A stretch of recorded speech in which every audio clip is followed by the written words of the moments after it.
Welcome to the Wakefield Doctrine, the Theory of Clarke, Scotts, and Rogers. This is the first annual and semi-annual Thursday. Let's see, we got some walkers here.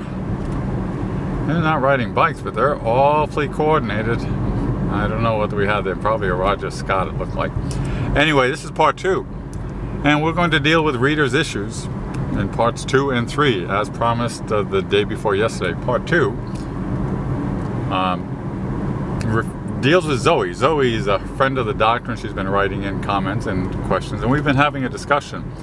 And it's not so much an issue that can be resolved by a statement kind of approach, like my saying, hey, this is what's true, but I will relate the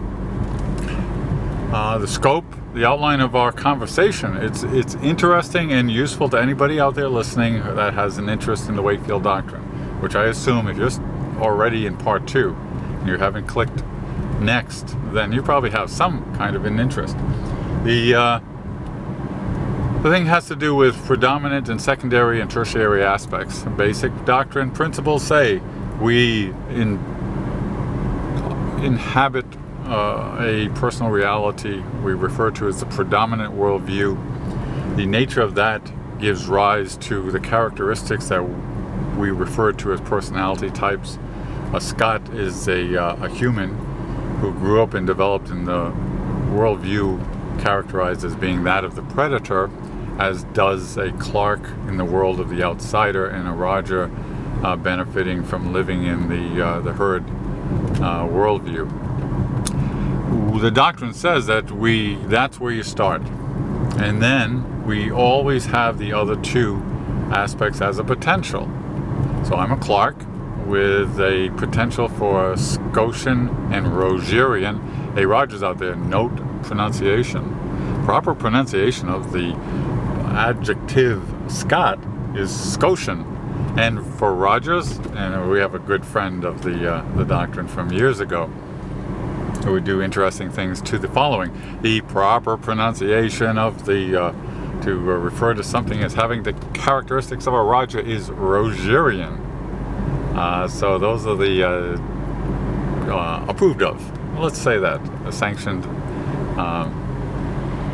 pronunciations. Anyway, we have that potential.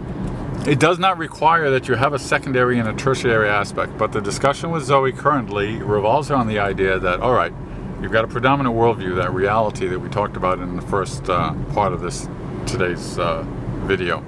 The secondary aspects, secondary and tertiary aspects, is where we can go from a broad general to a more specific to the person. So, okay, great, we got a Clarke.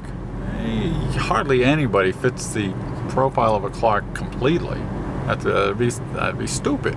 Nobody's gonna do that. We're a reasonable operation here.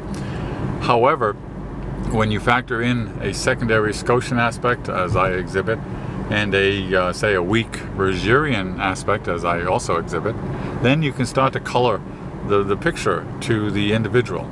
That's the issue, and it's a very critical one when you go from the basic principles of Clarke, Scotts, and Rogers, and then if you want to move further in understanding and using it, as Cindy so amply demonstrates recently in a comment, then you need to factor in the secondary and tertiary aspects.